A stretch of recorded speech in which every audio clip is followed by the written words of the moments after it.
नमस्कार दोस्तों, स्वागत है आपका एक बार फिर से बीएससी फर्स्ट ईयर की केमिस्ट्री क्लासेज में। हम बात कर रहे थे हाइब्रिडाइजेशन, जिसमें हम अलग अलग हाइब्रिडाइजेशन को डिटेल में पढ़ रहे थे। शायद आपने पहले ऐसे नहीं पढ़ा होगा। अब हम एक एक चीज़ पढ़ रहे हैं, एक एक चीज़ का पोस्टमार्टम कर रहे हैं। तो आज जो हमारे पास हाइब्रिडाइजेशन है, आप समझ ही गए होंगे कौन सा है। आज हमारे पास है sp3d या sp3 संकरण। ठीक है, sp3d हाइब्रिडाइजेशन या dsp3 हाइब्रिडाइजेशन। देखो यहां पे मैंने s पहले लिखा है, यहां मैंने s बाद में लिखा है, या फिर ऐसे कह सकते हैं यहां देखो d सबसे लास्ट में है और यहां d सबसे पहले है। ऐसा क्यों हुआ, जबकि है तो वही चीज। यहाँ पे भी एक एस कक्षक है, यहाँ पे भी एक एस कक्षक है, यहाँ 3p है, यहाँ भी 3p है, यहाँ एक d है, यहाँ भी एक d है, लेकिन मैंने इनको अलग अलग लिखा है। क्यों? कुछ ना कुछ डिफरेंस होगा इन दोनों में, इसलिए मैंने इनको अलग अलग लिखा है। अब वो क्या डिफरेंस होता है और ये संकरण क्या होता है, उसकी भी हम बात करने वाले हैं आज की क्लास में। ठीक है, तो आइए चलिए शुरू करते हैं। टेक्निकल गुरुजी। अब देखो यहां पे क्या होता है, मैं लिख भी देता हूं। इस प्रकार के संकरण में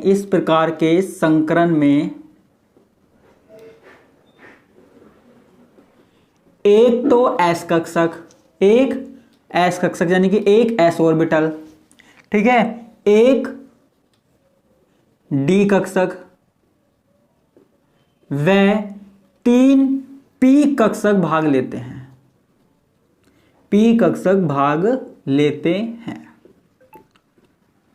ठीक है, और 5 नए sp3d या dsp3 कक्षकों का निर्माण करते हैं। किसका निर्माण करते हैं? कक्षकों का निर्माण करते हैं।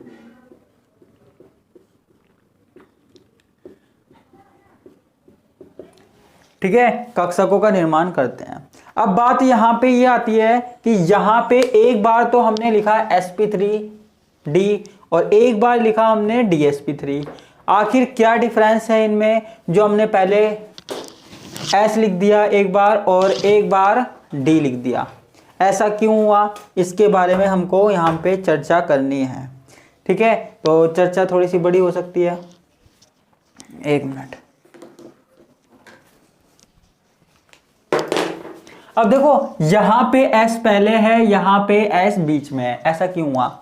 देखो सीधी सी बात है, जब हमारे पास अंदर वाले d कक्षक काम में आते हैं, तो d को पहले लिखा जाता है, और जब बाहर वाले d कक्षक काम में आते हैं तो d को बाद में लिखा जाता है। जैसे हमारे पास इस तरीके से आ गया 3d 4s 4p। ठीक है, अगर हमारे पास ये 3d वाले ऑर्बिटल काम में आ रहे हैं, ठीक है, यानी कि 3 नंबर वाले काम में आ रहे हैं, फिर s काम में आ रहा है, फिर p काम में आ रहे हैं, तो हमारे पास होगा dsp3 संकरण। और मान लीजिए हमारे पास क्या हो रहा है, यहां पे 4d ऑर्बिटल है, ठीक है, हमारे पास s ऑर्बिटल काम में आ रहा है, p ऑर्बिटल काम में आ रहा है, और फिर उसके बाद d वाले काम में आ रहा है।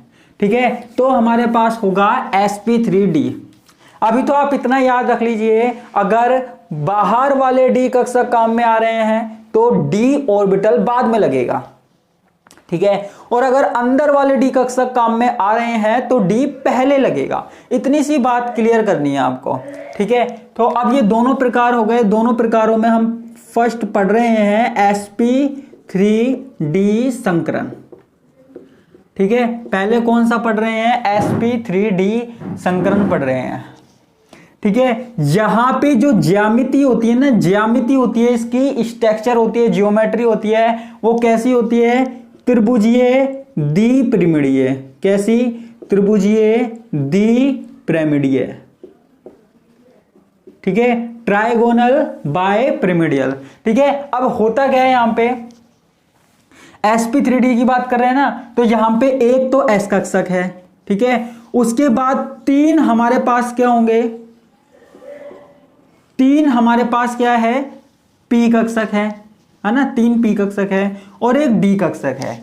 d कक्षक भी यहाँ पे कौन सा वाला काम में आता है, जनरली dz² वाला काम में आता है।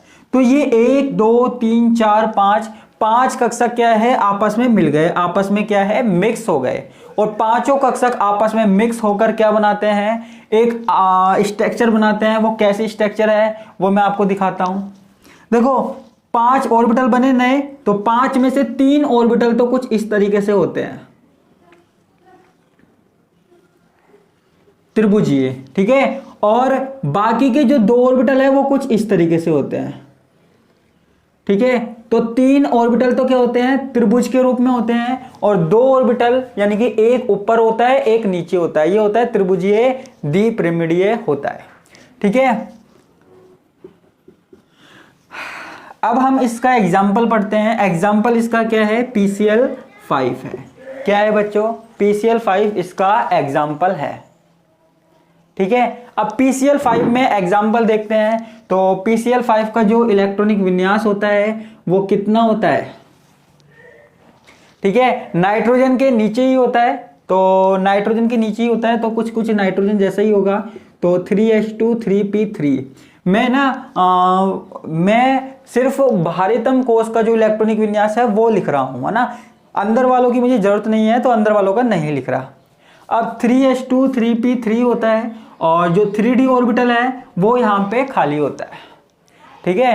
आपको पता ही है। अब इसके बाद देखो यहाँ पे होता क्या है, s ऑर्बिटल में कितने इलेक्ट्रॉन हैं, 2, p में कितने हैं, 1 2 3, ठीक है। और d में कितने हैं, d यहाँ पे खाली होता है, 1 2 3 4 5, ठीक है। तो d ऑर्बिटल हमारे पास क्या है, बिल्कुल वैकेंट ऑर्बिटल है, बिल्कुल खाली ऑर्बिटल है, ठीक है। तो अब एक इलेक्ट्रॉन क्या है, ये ग्राउंड स्टेट है, एक इलेक्ट्रॉन यहां से यहां चला जाता है। तो अगर हम एक्साइटेड स्टेट देखें तो आप देखिए 1 2 3 ये 4, और ये एक ऑर्बिटल यहां आ जाएगा, ठीक है। तो ये 5 ऑर्बिटल हो गए। तो देखो s ऑर्बिटल, फिर उसके बाद 3 p ऑर्बिटल और d ऑर्बिटल। यहां पे बाहर वाला ऑर्बिटल काम में आ रहा है, कैसे, कौन सा आ रहा है, बाहर वाला ऑर्बिटल काम में आ रहा है, इसलिए यहां पे हम लिख देते हैं sp3d संकरण। इसको हम क्या बोल रहे हैं, sp3d संकरण बोल रहे हैं, ठीक है। यहां पे पहले युग्मित इलेक्ट्रॉन थे और फिर अयुग्मित इलेक्ट्रॉन थे। तो जो युग्मित इलेक्ट्रॉन थे, पेयर्ड इलेक्ट्रॉन थे, उनकी क्या हो जाती है, अनपेयरिंग हो जाती है। तो इलेक्ट्रॉन एक निकलकर कहां चला जाता है, यहां चला जाता है, ठीक है। अब देखो क्लोरीन का इलेक्ट्रॉनिक विन्यास देख लीजिए। क्लोरीन का इलेक्ट्रॉनिक विन्यास वैसे तो आपने देखा हुआ है, आउटर सेल का 3H2 3P5। S में कितने इलेक्ट्रॉन है, 2, P में कितने हैं, 1 2 3 4 5, ठीक है। थोड़ा अच्छे से बना देता हूं, ठीक है। 5 इलेक्ट्रॉन है। तो P का जो लास्ट वाला है ना, लास्ट वाला ऑर्बिटल है वो खाली है। P में 3 ऑर्बिटल है, लास्ट वाला ऑर्बिटल खाली है। और ऐसे कितने क्लोरीन है, ऐसे 5 क्लोरीन है। कितने क्लोरीन है, ऐसे 5 क्लोरीन है। तो 5 क्लोरीन के जो p ऑर्बिटल हैं वो किसके साथ बॉन्ड बनाएंगे, इसके साथ बॉन्ड बनाएंगे, ठीक है। तो अगर हम इसकी स्ट्रक्चर देखना चाहें तो देख सकते हैं। देखो मैं यहां पे स्ट्रक्चर बना देता हूं,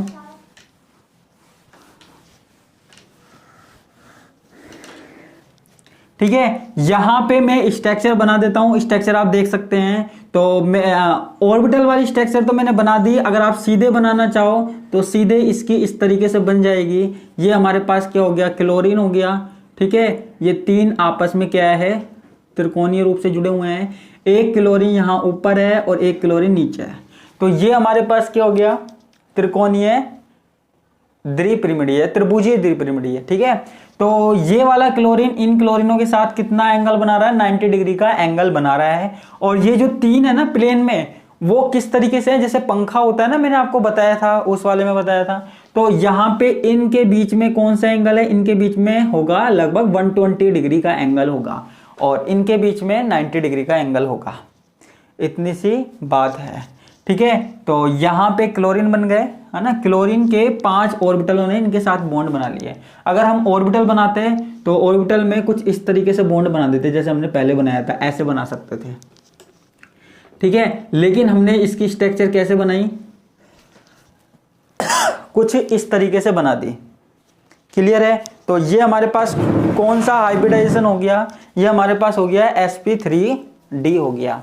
ठीक है, तो हमारे पास ये एग्जाम्पल ले लिया, PCl5 का यहां एग्जाम्पल हो गया। ठीक है, इसको मैं मिटा देता हूं।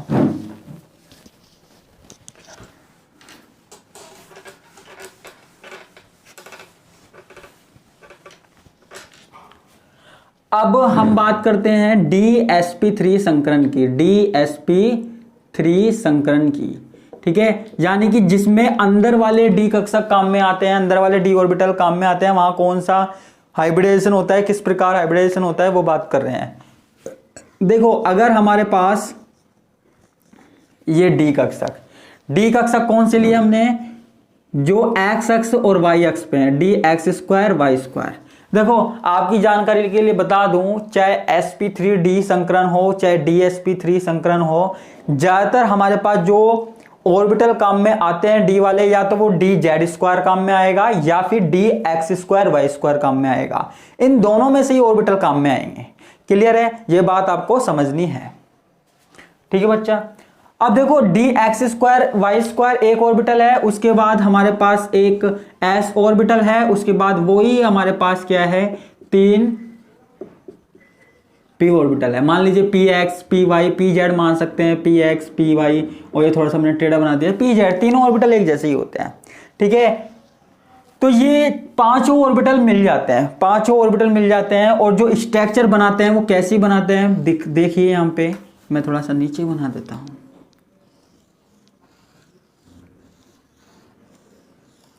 देखो, 5 ऑर्बिटल बनते हैं, जिनमें से 4 तो वर्गाकार होते हैं, वर्गाकार आकृति में होते हैं, और जो 5वां होता है ना, वो होता है पिरिमिडीय। ठीक है, वो 5वां होता है पिरिमिडीय।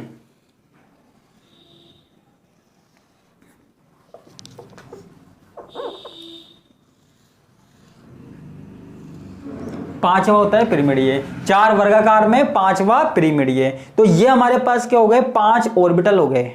ठीक है, ये हमारे पास हो गए 5 ऑर्बिटल। इसको हम क्या बोल रहे हैं, DsP3 संकरण बोल रहे हैं, DsP3 हाइब्रिडाइजेशन बोल रहे हैं। क्लियर है? अब देखो, एक एग्जांपल लेते हैं हम, जैसे NiCN5। ठीक है, NiCN5 3-। ठीक है, तो ये किसका एग्जाम्पल है, ये DsP3 संकरण का एग्जाम्पल है। किसका एग्जाम्पल है बच्चा, DsP3 संकरण का एग्जाम्पल है। ठीक है, तो यहां पे अंदर वाले डी कक्षक काम में आते हैं। कौन से काम में आते हैं, अंदर वाले डी कक्षक काम में आते हैं। अगर हम यहां पे देखना चाहें तो इलेक्ट्रॉनिक विन्यास देख सकते हैं। यहां पे जो निकिल है वो कौन सी अवस्था में है, +2 अवस्था में है, इसलिए 2 इलेक्ट्रॉन हम कम कर लेंगे। तो यहां हमारे पास कितने हो जाएंगे, निकिल +2, तो यहां पे 3d 4s 4p की बात हम यहां पे कर रहे हैं। ठीक है, तो 3d ऑर्बिटल्स में कितने इलेक्ट्रॉन है, 8 इलेक्ट्रॉन है। 1 2 3 4 5 6 7 8 इलेक्ट्रॉन है। s में कितने इलेक्ट्रॉन है, s में कोई इलेक्ट्रॉन नहीं है, और p में भी कोई इलेक्ट्रॉन नहीं है।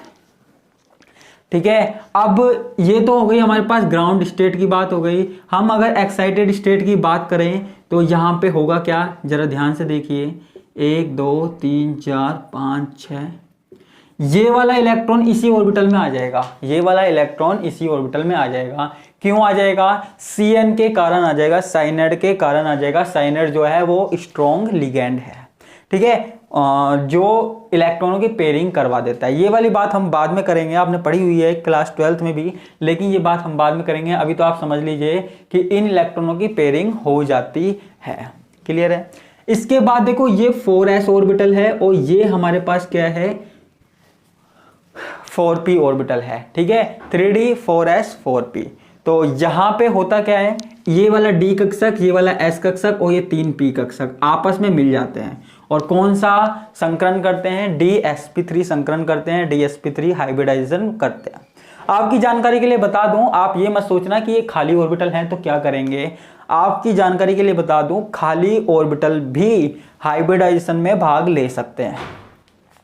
ठीक है, खाली कक्षक जो हैं वो भी संकरण करने के लायक होते हैं। मैंने आपको नियमों में बताया था कि खाली भरे हुए या आधे भरे हुए कैसे भी ऑर्बिटल हो संकरण में भाग ले सकते हैं। ठीक है, तो ये हमारे पास किसकी बात हो गई, निकिल की बात हो गई। क्लियर है। अब देखो आगे बात करते हैं, आगे क्या होता है। ये हमारे पास निकिल है, निकिल के कितने ऑर्बिटल हो गए, 5 ऑर्बिटल हो गए। ठीक है, तो ये 5 CN के साथ, CN 5 है ना, तो 5 CN के साथ कोऑर्डिनेटिंग बॉन्ड बना लेता है इस तरीके से। 5 CN के साथ कोऑर्डिनेटिंग बॉन्ड बना लेता है। 4 तो ये क्या होंगे, वर्ग में होंगे, वर्गाकार होंगे, और एक जो होगा वो होगा पिरामिड के। ठीक है, तो इसको हम बोलते हैं वर्गाकार पिरामिड के। ये होगा 3-। ठीक है, तो ये हमारे पास किसकी बात हो गई, DsP3 संकरण की बात हो गई। दोनों तरह के हाइब्रिडाइजेशन हो गए, sp3d और DsP3। अब तो आपको याद रह जाएगा कहाँ sp3d होता है, कहाँ DsP3 होता है। तो जहां पे अंदर वाले D कक्षक काम में आते हैं वहां D पहले लिखा जाएगा, और जहां बाहर वाले D कक्षक काम में आते हैं वहां D बाहर लिखा जाएगा। तो ये हमारे पास हो गया sp3 और DsP3 संकरण। हमारे पास एक लास्ट संकरण और बच रहा है sp3d2 या d2sp3, वो हम कल पढ़ेंगे, और फिर संकरण की बात हमारे पास यहाँ पे हम फिनिश कर देंगे क्योंकि बहुत ज़्यादा लंबा टॉपिक हो गया। ठीक है, फिर हम आगे की बात करेंगे, आगे चलेंगे। ठीक है, लेकिन ये भी इंपॉर्टेंट टॉपिक है, इसको हल्के मत लेना क्योंकि ऑर्गेनिक केमिस्ट्री में भी काम में आने वाला है और इसमें तो आने वाला ही है। ठीक है, तो आज के लिए बस इतना ही, बाकी का हम देखेंगे नेक्स्ट क्लास में। धन्यवाद, नमस्कार, बाय बाय।